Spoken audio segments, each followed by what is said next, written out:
Anyway, Fiona, will we kick off season 5? At long last. We're back. Yeah, I'm ready to get back at it now. I also needed about a month or so to actually get a few books read. I had a very poor reading summer.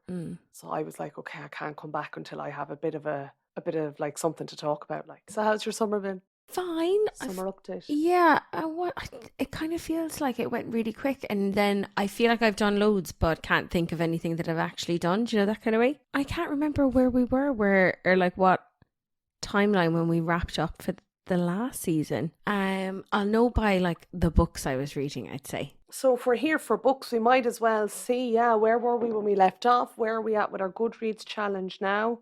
Yeah, I went through I read Manacled.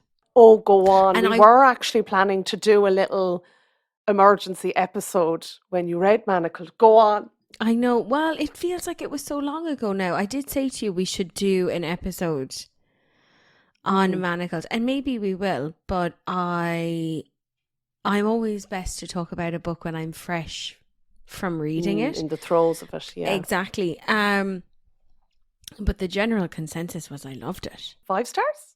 I think I gave it 5 stars, yeah. So for anyone who doesn't know, you've actually spoken about it before, I'm sure. Oh, yeah. Yeah, so it's the Dramione fanfic. So Draco Malfoy, Hermione Granger.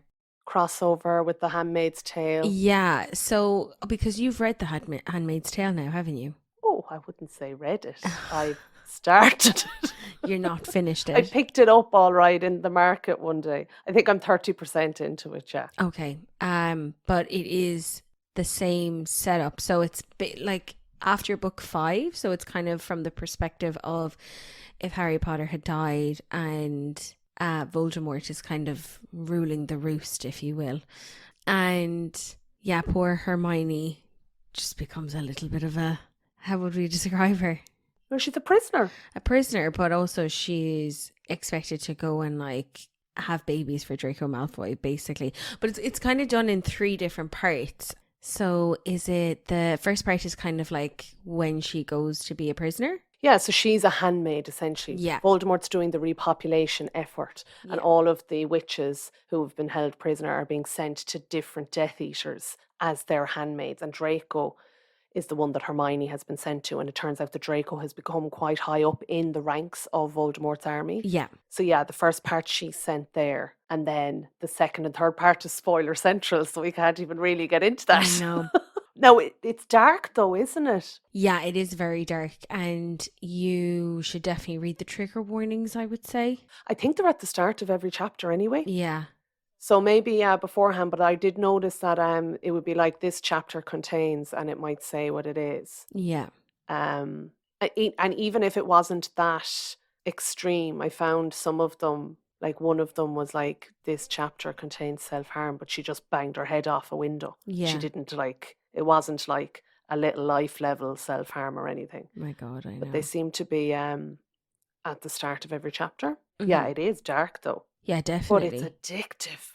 Yeah. So addictive. It is. I always know when I'm like addicted to a book because I'll get up like ridiculously early. I'll wake up at like 4 a.m. or like 5 a.m. and I just can't sleep, and I'm like, right, get the Kindle, go into the couch and read. And like, I love when a book does that, and I definitely had that with Manacled. I will say it's a long book, and I think a little bit could have been shaved off at the end. I felt like the last part of it dragged ever so slightly. That would probably be my only critique. Do you not feel like I get what you're saying, but for me, I was also like, I never want this to end.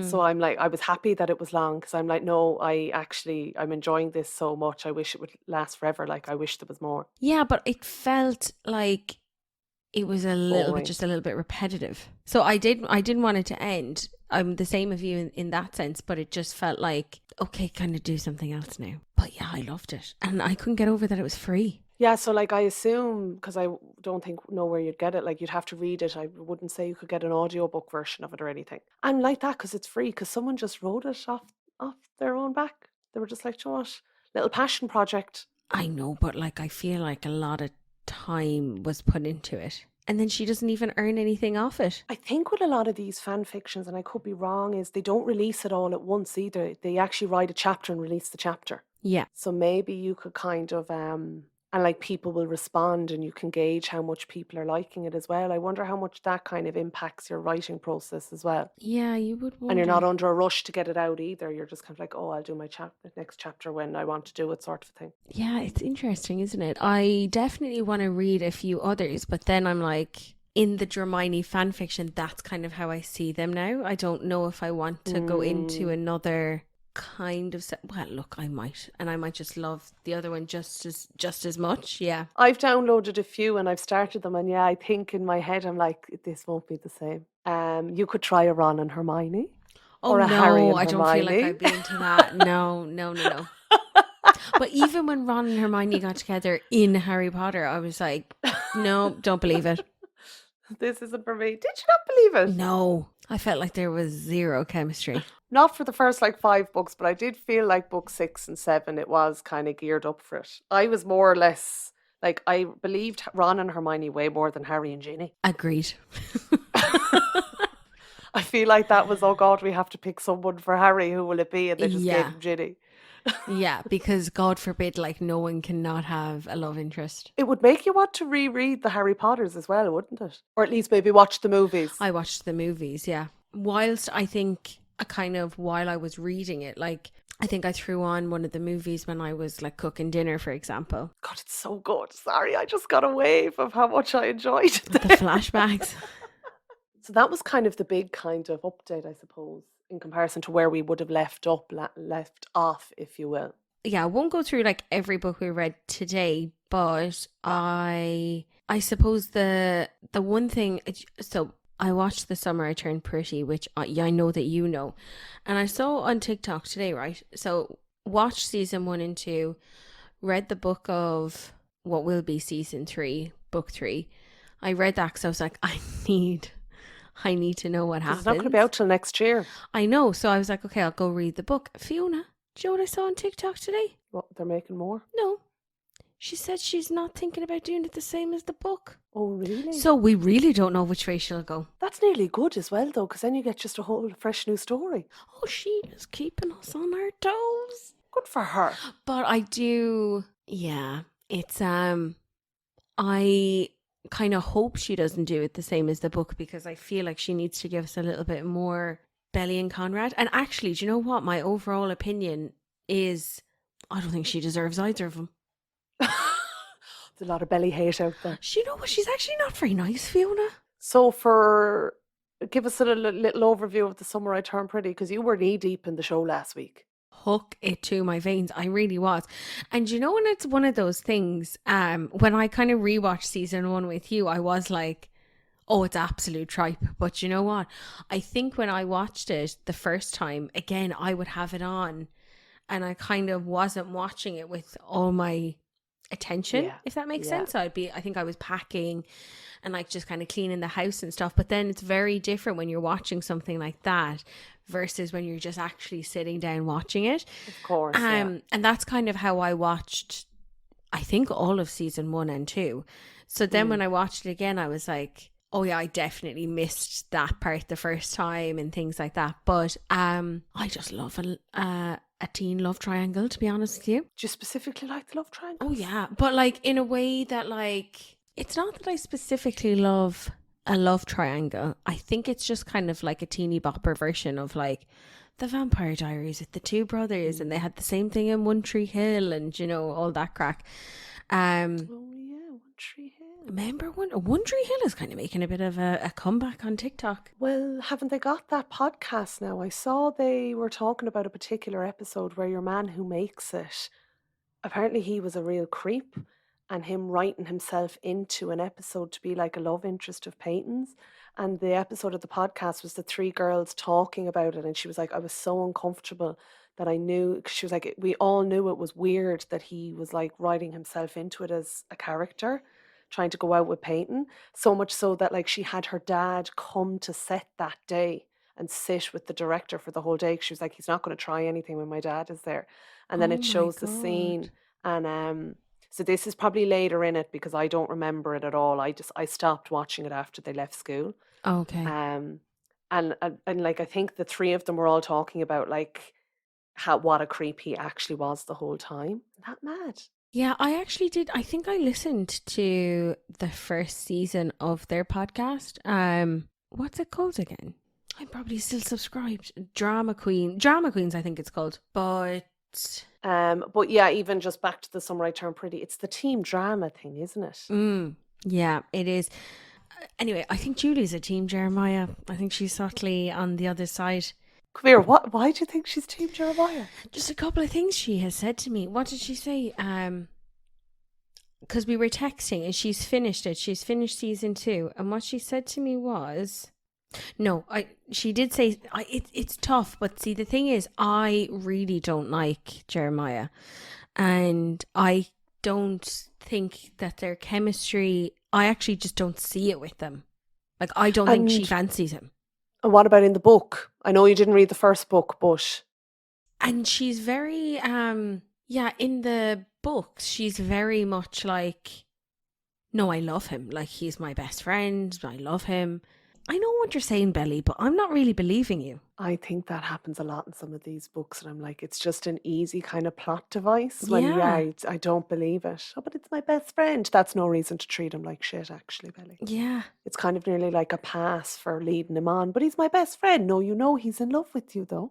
But I don't believe he is. Oh, right. You don't believe, you think either way it's unrequited. I don't think that he is. I think he wanted to make Conrad jealous. That was the impression I got from the show. Yeah. And and then I was like, and everyone's like, Team Jeremiah. And I'm like, how are we watching the same thing? I don't actually think he likes her. And I was reading the reviews for book 3. I was trying to see who she ended up with, which the reviews were giving nothing away. And a lot of the reviews were saying about how in the book they love Jeremiah. Yeah. Now, if the show was anything to go by, I'm like, this little cockblock now needs to get away from her. Yeah. And just leave them be. Yeah, and that's what he is. But like, I understand that like Conrad's not very nice to her at certain parts, but you know, I feel like everyone's kind of had a situation like that as a teenager. Oh yeah, we have to give them a little bit of kind of leeway. Yeah, they're of supposed course. to be. We said, we kind of jumped in there. So The Summer I Turned Pretty, it's an Amazon show, but based on a book. Yes. Or a 3-book series. What's the author's name again? Jenny Han. So she's the same lady who wrote To All the Boys I've Loved Before, which I think I love Jenny Han, to be honest, because I loved that movie as well. I must rewatch it because I watched it when it came out and I never continued on. But I remember really liking that book. I really liked that book. That movie. And then I actually think I went on to buy all 3 books, but I don't think I read them. Fair enough. Okay, but that could be your next... yeah, maybe. Your next series. Maybe. Because now we will preface, like, it is an Amazon show and it's definitely had the budget. Yeah, season 2 is better. Show. I mean, it's cringe, but not enough. So cringe. But also, I knew that it would be. Oh, I think it's like, even though like, and I did enjoy it and I will finish it, but like I didn't enjoy it because it's brilliantly made. Like I enjoyed it because like we were saying, it has elements of things that I enjoy. So I like a teen drama. Yeah. I like a bit of romance. I like when they're like, I like an attractive cast. I know they're young, but I do I put my hand up and say it.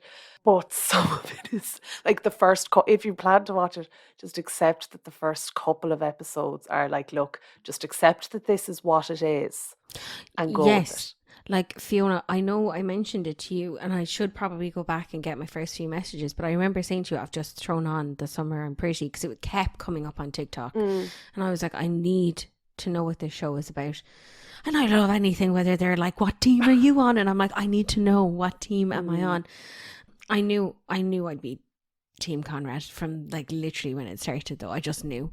And I think I did say to you, I was like, oh my God, the first episode is shocking. Like, I was like, I don't know if I can watch this. Until you become invested in the characters, there is always that kind of, oh, I have to make a decision here. Yeah, definitely. So, I know you didn't read book 1, but what's your verdict of Now, we did kind of look up the difference. There are a couple of differences, and we were saying earlier, you said that she thinks she might make season 3 of the TV show a bit different from the book. Yeah. And there are small differences, but if you were to say to someone, would you be like, read the books first, watch the show first, or? What I really like about the show is all the kind of little hidden nuggets in it, actually, that I didn't realize until afterwards. So I watched it, and which you just don't get in the book, because it's kind of done with like subtlety of how they'll place something in a room or blah blah blah. And also the book is all from first book anyway, isn't it? All from Belly's point of view. I didn't read it, but I think it's all from Belly's point of view. I hate that her name is Belly, by the way. I know. So there's scenes obviously with her brother or the moms and all that crack that obviously aren't in the book, but they've done that. So at least you get a bit of character development for the other characters in the show in that way, which is good. Yeah, definitely. And then Jeremiah has some perspective, like some things from his point of view in the book. And again, and like, this is what annoys me, because he even says it. He's like, I remember the moment that it all changed for me. And it was like, is when she turned up that summer. So she had to get pretty for Jeremiah to notice her, whereas Conrad loved her all the time. The whole time. But I saw you gave quite high ratings to those books. Yeah, I did, but I'm an emotional reader. So if I'm in the moment and I'm like, oh my God, 4 stars. But then I did say that to you. I was like, I mean, it's definitely not a 4-star. Like, I'll probably go back and change that. But in the moment, I was like, okay, this is how I feel about it. So objectively, no, but subjectively, yes. Yes. 4 stars. Yes. Fair enough. That's what I'm going to do. I'm going to start looking at like the CW and stuff like that to see if we can find any of these shows. I suppose like ACOTAR is kind of a love triangle as well. Is ACOTAR, is it? Oh, well, I suppose book 2. Yeah, could be. Yeah. I'm ashamed of my rate. Like what I was saying, what's your name? Tamlin. You finished ACOTAR since. I think you read book 3 and book 4. Kira, Court of Silver Flames. Yes, I did. Go on. I read A Court of Silver Flames. I think I loved that as well. I gave it 5 stars. I did. So you finished book 3. I think you were kind of slogging into the beginning of book 3 when we finished. I finished book 3 while I was on holidays in Spain, The Wings in Ruin. And it, like, the last 100 pages are good, but it's probably, it could have also lost 100 pages in the middle. Definitely, yeah. I think it's long enough. It is long enough. Let me check out how many pages. I was like, come on, 703 pages. Like, and they're like in the middle. I kind of get why, things are necessary, but I just felt could have shaved off a little bit. I read that. Yeah, I read Yellowface by R.F. Kuang. Loved that. So let me just read out the description for you. Authors June Hayward and Anthea Liu were supposed to be the twin rising stars, same year at Yale, same debut year in publishing, but Anthea's a cross-genre literary darling and June didn't get a paperback release. Nobody wants stories about the basic white girls, June thinks. So when June witnesses Athena's, sorry, I'm pronouncing her name wrong, Athena's death in a freak accident, she acts on impulse. She steals Athena's just finished masterpiece, an experimental novel about the unsung contributions of Chinese labourers to the British and French war efforts during World War I. So what if June edits Athena's novel and sends it to her agent as her own work? So what if she lets her publisher rebrand it as Juniper Song, a complete with an ambiguous ethnic author photo? Doesn't this piece of history deserve to be told, and whoever the teller? That's what June claims, and the New York Times bestseller list seems to agree. But June can't get away from Athena's shadow, and emerging evidence threatens to bring June's stolen success down around her. As June races to protect her secret, she discovers exactly how far she will go to keep what she thinks she deserves. With its totally immersive first-person voice, Yellowface takes on the questions of diversity, racism, and cultural appropriation, not only in the publishing industry, but the persistent erasure of Asian American Voices and History by Western White Society, R.F. Kuang's novel is a timely, razor-sharp and eminently readable. I rated this 4. I loved it. Did that come out this year? Yeah. Okay, yeah, and I've seen a few people, everyone seems to enjoy it. Yeah, so R.F. Kuang also wrote Babel and The Poppy War. I have read the first book in The Poppy War, all right, but I haven't read any of her other books. Well, Babel's on my TBR. It's a big book. It's a big book, but I think I have 2 books on my list to read September and October. This is one of them, Fourth Wing, which I have started. Now I'm only on page 8, so we won't... You said 10 yesterday. Oh, sorry. What? Maybe it is 10. Oh, I lied. 8. I'm on page 8. Yeah, I'm on page 8. So I'm chapter 1, like. But I'm going to get into this now this evening. But Babel is the second one, and I think what I'm going to do is I'm going to listen and read Babel so I can get through it a little bit with a good pace, which I was thinking about doing for Fourth Wing as well, but actually Fourth Wing isn't that big. I think Babel's like double the size. I think Fourth Wing is the writing a bit smaller on the page, so it looks like a bigger book. Yeah, so it's actually 498 pages, but I think like it looks like about a 700er. Yeah. Or something. So yeah. It's because it's a hardback. I don't love a hardback. Do you know what it is? I know a lot of people who won't get the hardback. They'll wait for the paperback to come out. Yeah. And I'm like, oh no, I love a hardback. It's an unpopular opinion though. Well, I love a hardback aesthetically and I love it for a bookshelf, but I hate reading a hardback. Interesting. I find they're just very cumbersome. I was on my Kindle for the last one and then I can't remember what I read before that. Well, you may have seen when I was in the airport, I went into the bookshop in Stansted yesterday. Mm-hmm. And I just didn't even question it. And I saw the first 2 Magnolia Parks books on the shelf. Now, these aren't the covers that you'd usually see. They're new ones, are they?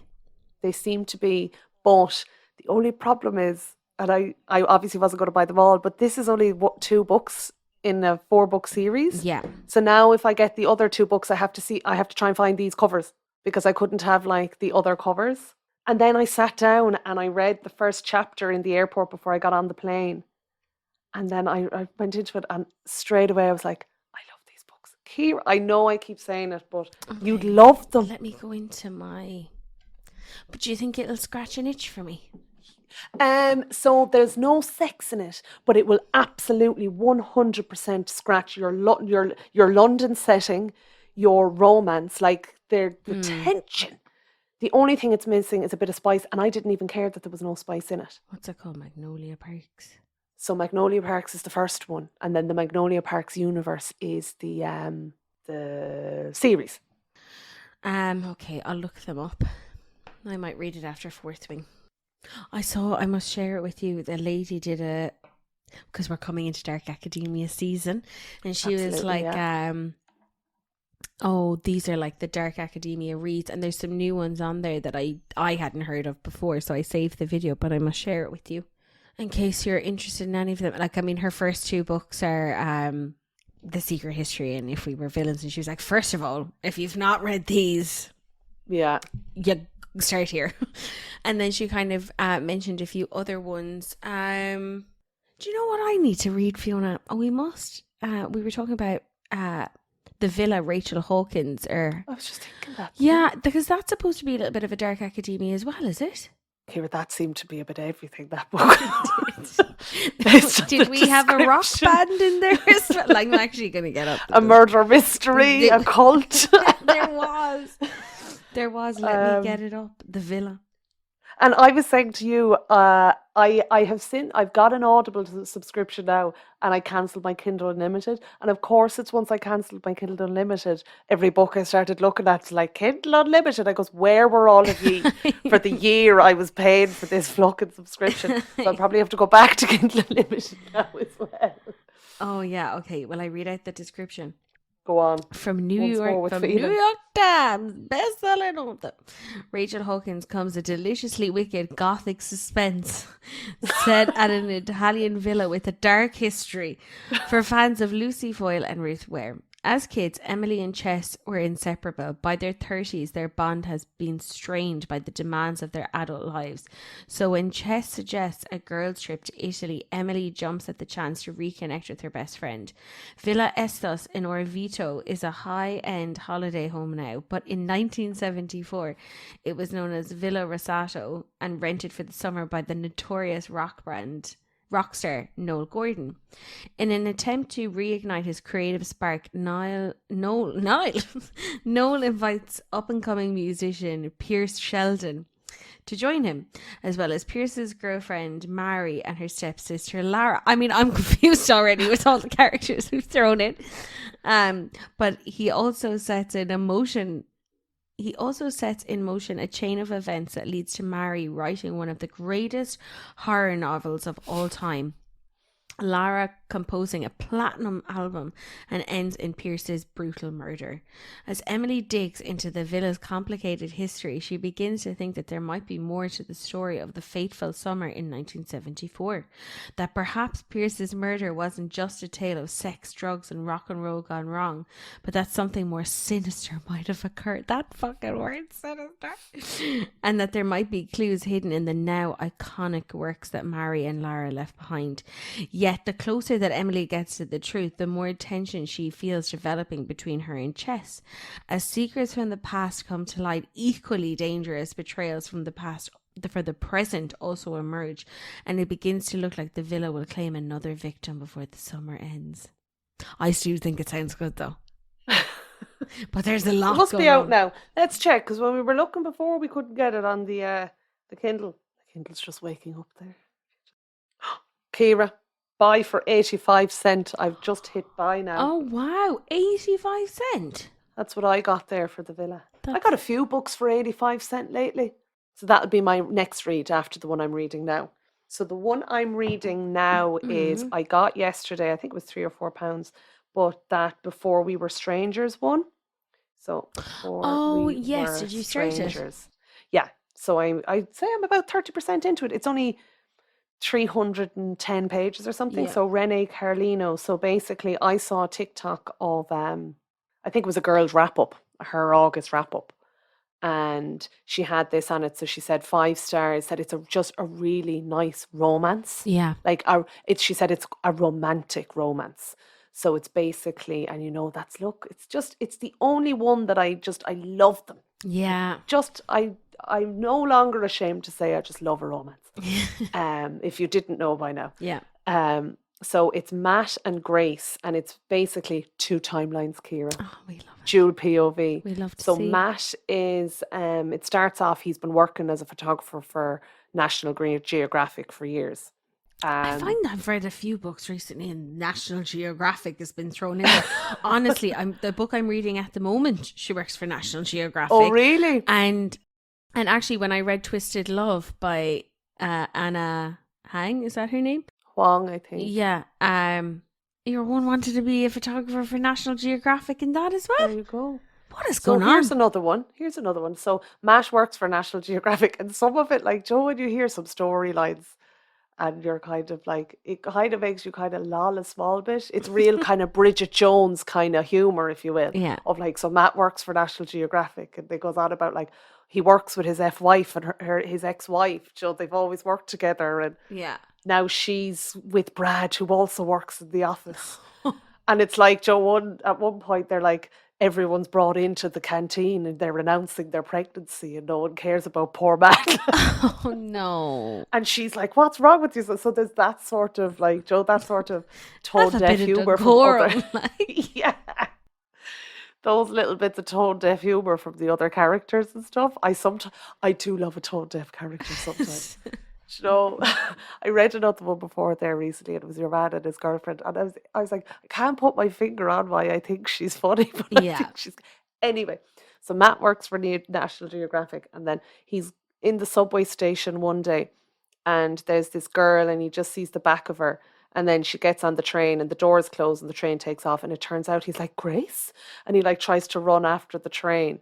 And it turns out that he knew her when she was in college, and they apparently had this whirlwind of a year when they were in college.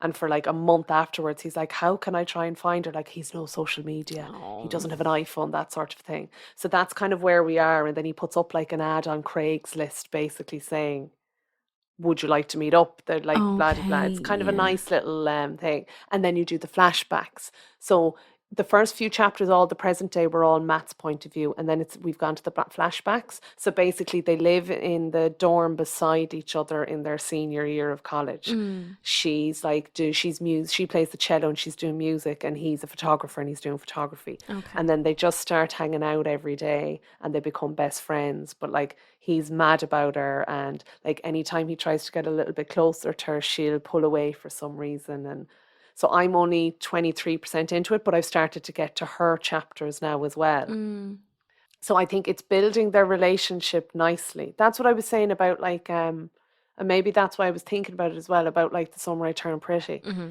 If the flashback chapters had her and Jeremiah, then you'd believe, okay, maybe he does like her, sort of a Yeah, thing. or it'd be But like when the level playing field, whereas I don't yeah, think they've set it up that way. yeah, so this one, you get that development of the relationship. So I assume it's going to come back to present day and they're going to meet up in the present day. And because, Mm, like, I think for him, he's like, I think they're 36. So in his head, the reason he was so long to try and reach out to her, he's like, she's probably married and happy somewhere. Like, I don't want to like intrude on her life just because I'm lonely now and stuff like that. So that's what I started last night. I'm about 23% in, and I'm going to get stuck in now this evening after I have mm. my dinner. Nice. Yeah, and then just for 85 cent, Kira, I'll let you know how the villa Oh is. my god, Tim. That one could end up being really good. Which, the Before We Were Strangers. The villa? It has, or the villa. So Before We Were Strangers, 92,000 ratings, and it's 4.13. So yeah. So after that, I suppose, if we were thinking coming up for this season, we'll have lots of reviews. Yes, we should do We a will few like have, deep dives on some books. Maybe we should do a full episode on I don't know, maybe the Akatar series. a Qatar we could do. We'll do a few book clubs as well, as always. Yeah, We'll see what sort of new releases are coming out and do a book club on them. There's loads to look forward to. We're back at least. That's the main thing. absolutely. And also I will kind of probably share over the next few weeks probably more of the books that we've done, because I did read some really good ones. Strange Sally Diamond is one as well, by Liz Nugent. Yeah, no, we should. We So said that good. we'll have, instead of just giving away all of our books every week, we'll actually have a few, we'll have a couple of reviews. And I suppose we should talk about where we're at with our numbers for our Goodreads challenge. So you are trying to get out of 50, isn't it? No, No, 70. I'm 70 for the year, yeah. So you were trying to do 70. You're not far off, I'd say. Are you ahead? Are you behind? Are you on Well, track? so Fiona, I'm very happy to announce that I am 4 books ahead. Nice. I'm currently at 52 Nice. of 70, yeah, and I'm 4 books ahead, and And the I'm pressure's off when you get ahead like that, isn't it? do you know, if I'm being very honest, Fiona, that's why I felt comfortable picking up Fourth Wing. So I was like, if this Exactly. took me 2 weeks, it'd be okay. Exactly. I'd Exactly. still And be okay. that's a real kind of mental kind of game you have to play with yourself. Like, I'm 5 books ahead of schedule. I'm trying to do 50. I'm at book 39. But Kira, You're I was 5 4. books behind schedule. No, I'm ahead. Oh, okay. But I was 4 or 5 behind.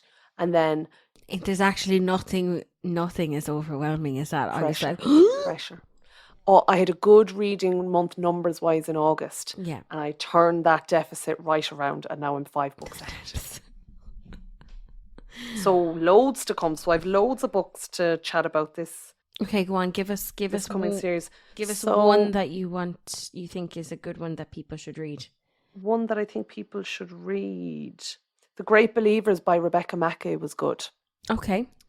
You might have seen that a bit on TikTok. If I was to recommend one, I'd say My Murder by Katie Williams. Okay. So that's the one. It's a bit of a thriller, but it's real Black Mirror. I started seeing a few videos on TikTok of like, because Joan the Season came out, new season of Black Mirror came out, so people like books like this, and that's the one. We can talk about it more at another stage as well, but it's basically what's your one's name again? Louise, I think her name is.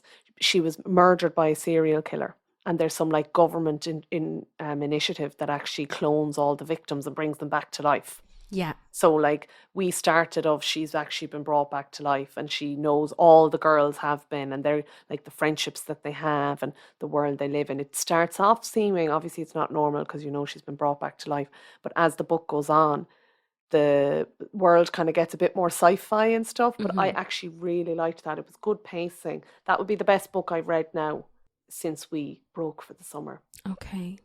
I'd say if I had to give one kind of recommendation, it probably would be that Strange Sally Diamond one. Okay, yeah, I must read that. Let's see how much it is. It's because it also went in a way I wasn't expecting it to. Right. Which I did really enjoy, because it was one of those things where I was like, oh, I don't know if this is going to be a it's not a comedy. I will put that out there right now, because it's, do you know when I think I was saying it to you that one of the opening the lines is Sally's dad had always said to her, when I die, put me out with the rubbish. And like he was saying it as a joke, but she took it very seriously, and she actually put him out with the rubbish. Okay. And I was like, oh, this could actually be kind of funny, but it's actually not funny at all. Okay. Anyway, they kind of she lives a very remote life. Like it's based in Ireland, and she lives like out the country with her dad. He was running a farm, and she was like homeschooled for a little bit and all of this. So she has no friends. Everyone thinks she's really weird. And anyway, when her dad died then, and she had put him out with the bin, she ended up on the news, and then it turns out then that she was adopted, and she knew that. I'm pretty sure that she knew that. Yeah, she did. So she was adopted when she was about 7. So then it kind of, certain things about her past kind of come out then as well, about like how she ended up being up for adoption and all of that. And I was shocked. Like it's a very interesting and sad story, but do you know when it was one of those ones, I listened to it as well, and I was like, I actually just didn't want it to end. Okay, yeah. It's really good. I'm looking here, and it's $8.61 on Kindle, so that'll have to be a post-payday, but I'm somewhat near the breadline at the minute, so maybe next week before I post-payday. I understand. Before I pick up that one. Yeah. Excellent, but I do want to read that. That's one of the higher up my TBRs, if you will. Yeah, you should. It's it's good. If you can read that one, then we might be able to do like a little book club or something on it. Okay, yeah, sounds good. Because like you can't really get into it without giving much away. Yeah, and I don't want to do that for you. But yeah, I'd say that would probably be my top rec this week. Lovely stuff. Yeah. Okay, so we're back anyway. There'll be more where that came from. Absolutely. There'll be more coming your way. Straight into your ears. Yeah. From us. Season 5. Okay, so will we wrap it up this week? Yes, we can do. Sounds good. And enjoy your evening.